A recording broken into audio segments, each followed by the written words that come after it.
Donc je conclus, parce qu'en plus c'est moi qui fais la conclusion avec ce que vous imaginiez. En fait, j'avais pensé à faire venir une... Je ne sais pas si je dois vous dire la vérité. Oui, je vais vous la dire. J'avais pensé à faire venir une personnalité politique. Au vu de ce qui s'est passé ces derniers temps, je n'ai pas eu le cœur de le faire. Je n'ai pas eu le cœur de le faire. Faire venir un politique qui va peut-être changer dans une semaine ou deux, ou 6 mois, j'en sais rien. Ou quelqu'un qui va me dire des choses que je veux entendre, qui sont merveilleuses, rassurantes et sympathiques, mais que Bercy va étrangler. Donc, je n'ai pas eu le courage de faire ça. Donc, je voulais simplement vous remercier d'avoir été là, vous dire à quel point c'est un plaisir d'organiser des colloques pour des publics comme vous, vraiment.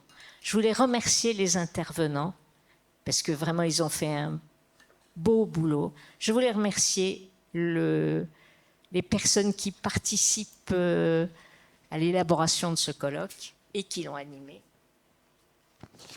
Et quand même, pour finir, les conclusions, qu'est-ce que vous avez retenu de ce colloque? Alors, moi, j'ai... Ah ben voilà, tu as raison. Tu as raison. Alice a retenu qu'elle était la personne la plus importante du monde, puisqu'elle représente tous ses copains qui nous réunissent ici. Et je suis d'accord avec elle. Et en plus, je trouve qu'elle a été, Alice, tu as été merveilleuse d'un bout à l'autre. Vraiment.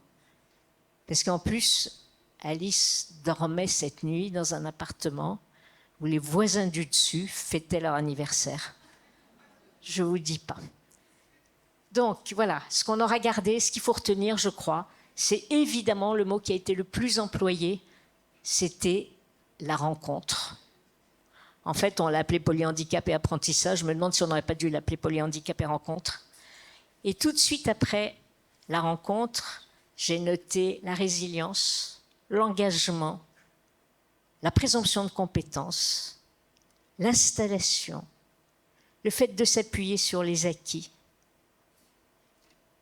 le partage et surtout, l'idée de leur faire confiance et de se laisser guider et de poser, comme dans l'histoire de la sexualité, toutes nos certitudes au vestiaire avant de rentrer dans les établissements, avant de rentrer dans leur chambre et d'écouter ce qu'ils ont à nous dire. Je vous remercie.